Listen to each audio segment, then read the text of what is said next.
नमस्कार मंडळी, आपण टिफिन सिरीज सुरू केलेली आहे। त्यामध्ये मी तुम्हाला एक दुसरी रेसिपी दाखवणार आहे जी अगदी झटपट तयार होते आणि खूप जास्त हेल्दी देखील आहे आणि मुलांना आवडते देखील।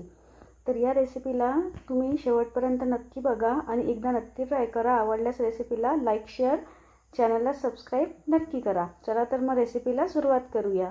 तर अगोदर मी एका भांड्यामध्ये 1 कप रवा घेतलेला आहे, 250 ग्राम रवा घेतलेला आहे। त्यासोबतच मी अर्धा कप दही घेतलेला आहे। जितका आपण रवा घेतला आहे त्याचा अर्धा कप मी दही घेतलेला आहे। त्यासोबतच मी इथे पाव कप पाणी घेतलेला आहे। पाव कप पाणी आपण ॲड करून घेऊयात, व्यवस्थित बॅटर मिक्स करून घ्यायचं आणि त्यानंतर झाकण ठेवून 5 मिनिटं साईडला ठेवून देऊयात। 5 मिनिटांनंतर आपला रवा जो आहे फुलला गेलेला आहे। त्यानंतर मी पुन्हा इथे पाव कप पाणी ॲड करून व्यवस्थित बॅटर मिक्स करून घेणार आहे या कन्सिस्टन्सीचं।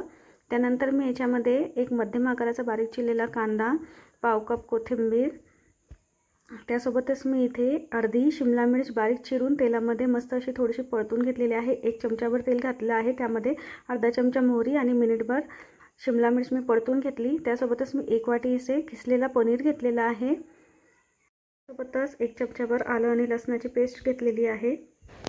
त्यासोबत मी इथे चवीनुसार मीठ घालून घेणार आहे। सोबतच अर्धा चमचा हळद।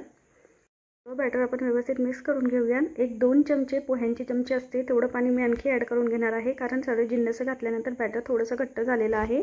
आता सर्व व्यवस्थित मिक्स करून मी यामध्ये 2 चिमूट खाण्याचा सोडा घालून घेणार आहे। एकाच डायरेक्शनमध्ये फिरवून घ्यायचं आहे। एकीकडे आप्पे पात्र देखील गरम करण्यासाठी ठेवलं होतं। आप्पे पात्र गरम झालं की आप्पे पात्रामध्ये तेल घालून घेऊया आणि त्यानंतर आपण जे बॅटर तयार करून घेतलेलं आहे ते बॅटर मी 1-1 पोह्यांचा चमचा भरून बॅटर घालून घेणार आहे आणि बॅटर घालून झाल्यानंतर झाकण ठेवून मध्यम गॅसवर आपल्याला आप्पे जे आहेत ते होऊ द्यायचे आहे। एकीकडून पात्र जे आहे मी थोडंसं इकडे तिकडे फिरवून आप्पे आपल्याला होऊ द्यायचे आहेत, कारण गॅसची फ्लेम एकाच ठिकाणी लागल्यामुळे आप्पे एकाच ठिकाणी होतात, सगळ्या बाजूंनी झाले पाहिजेत, त्यामुळे असं फिरवत राहायचं आहे।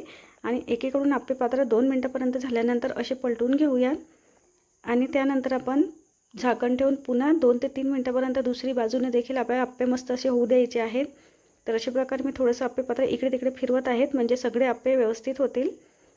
आणि हे बघा आपले आप्पे किती मस्त असे खुसखुशीत आणि मस्त तयार झालेले आहेत। तर मधोमधचे ते आप्पे आहेत ते मी एका साईडला करून जे आप्पे थोडेफार झाले नाहीत ते उलटून पलटून तयार करून घेणार आहे आणि मिनिटभर पुन्हा गॅसवर होऊ द्या झाकण न ठेवता। आणि त्यानंतर तयार झालेले आप्पे एका प्लेटमध्ये आपण मस्त असे काढून घेऊयात। आप्प्यांचा रंग देखील पाहू शकता किती मस्त असा आलेला आहे। हे आप्पे तुम्ही मुलांना मस्त असे टिफिनमध्ये द्या, मुलं नक्की टिफिन संपवून येतील। आणि रेसिपी आवडल्यास रेसिपीला लाईक करा, शेअर करा, चॅनलला सबस्क्राईब करा।